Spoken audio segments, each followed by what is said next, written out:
वालों एक नियम कि बैसाख महीने की शिवरात्रि मुझे भी शंकर भगवान को अपने दिल की बात कहते हुए, अपने मन की बात कहते हुए, रोग मुक्ति के लिए, कार्य सिद्धि के लिए, धन वैभव संपदा के लिए, समृद्धि के लिए मुझे भी जल चढ़ा, ये भी जल से एक लोटा पानी शिव जी को, उसमें बेलपत्र डालने के बाद फेर लें उस जल को, या कोई मट्टी का सकोरा हो, बर्तन हो, घड़ा हो, कलश हो, उसमें भरा हुआ रखा हो, वो तांबे के पात्र में डाल लो, उसको ले जाकर चढ़ाओ। और एक और चीज का ध्यान रखना,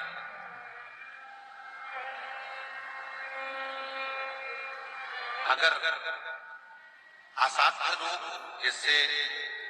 ऐसा रोग हो जो समाप्त नहीं हो रहा हो, कैंसर, किडनी, लीवर, या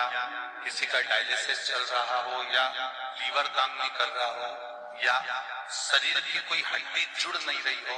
तो जो जल शिव जी को लोग चढ़ा रहे हैं वो जल को आचमन कर लेना। और आचमन शंकर भगवान की छोटी बेटी अशोक सुंदरी के नाम से उसका आचमन, केवल अशोक सुंदरी के नाम से। और शंकर भगवान की सबसे छोटी लड़की अशोक सुंदरी नंदनवन में पैदा हुई, जन्म नंदनवन में जन्म। नंदनवन मतलब काशी। घर के छोटे बच्चों को भी बोलो, बड़ों को भी बोलो, बुजुर्गों को भी बोलो, चलो एक लोटा पानी चढ़ा के आते हैं, चलो। अगर कैंसर का रोग है, या किडनी, या लीवर, या बुखार, पेट से जुड़ा हुआ, सिर से जुड़ा हुआ, कंधे से जुड़ा हुआ, या घुटने से जुड़ा हुआ, या रीढ़ की हड्डी में कहीं पानी भरा गया हो, या कमर झुक रही हो, कोई भी रोग उधर से लेकर शरीर के अंदर नहीं भागता है और वो बेकार होगा। तो बैसाख का महीना चल रहा है, राकेश देवी जी, बैसाख का महीना चल रहा है। बैसाख के महीने की शिवरात्रि के दिन, बैसाख के महीने की जो शिवरात्रि आई है, हर महीने शिवरात्रि आती है, तो बैसाख की जो शिवरात्रि है, इस शिवरात्रि के दिन सुबह 8 बजे से लेकर 11 बजे के बीच में एक लोटा पानी, उसमें थोड़ा सा बेल का फल मिल जाए, उस फल का थोड़ा सा भाग, या तो बेल का फल का अगर छिलका मिल जाए तो उसमें पानी भरकर तांबे के लोटे में डाल लो, या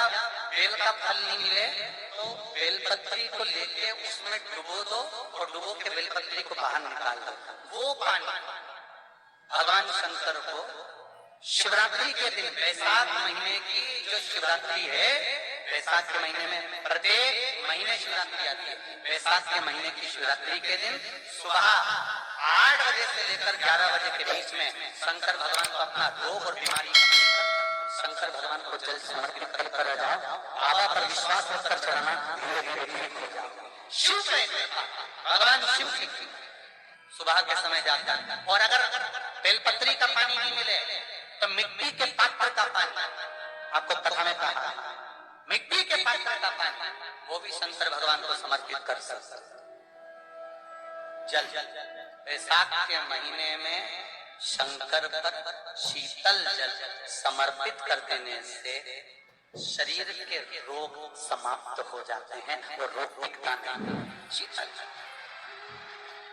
और अगर शीतल जल का दर्शन करना हो तो कभी महाकालेश्वर अभियान, कभी आप लोग लाइव दर्शन करते हो महाकाल के, तो महाकाल के दर्शन करेंगे तो बैसाख महीने में 5 घड़े मिट्टी के महाकाल राजा के ऊपर मान दिए जाते हैं जल चढ़ाने के लिए। कभी आप लोग चकलेश्वर महादेव जाए मथुरा वृंदावन में, गिरिराज जी की परिक्रमा, चकलेश्वर महादेव पे 5 मिट्टी के घड़े शिव जी के ऊपर मान दिए जाते हैं। कभी काशी जाए तो वहां पर मिट्टी का घड़ा शिव जी के ऊपर रख दिया जाता है। क्यों? क्योंकि वो मिट्टी के पात्र का जल जब बैसाख के महीने में शिव पर गिरता है तो जो उस जल को समर्पित करता है वो रोग से मुक्त हो जाता है, बड़ी बीमारी में घिरता नहीं।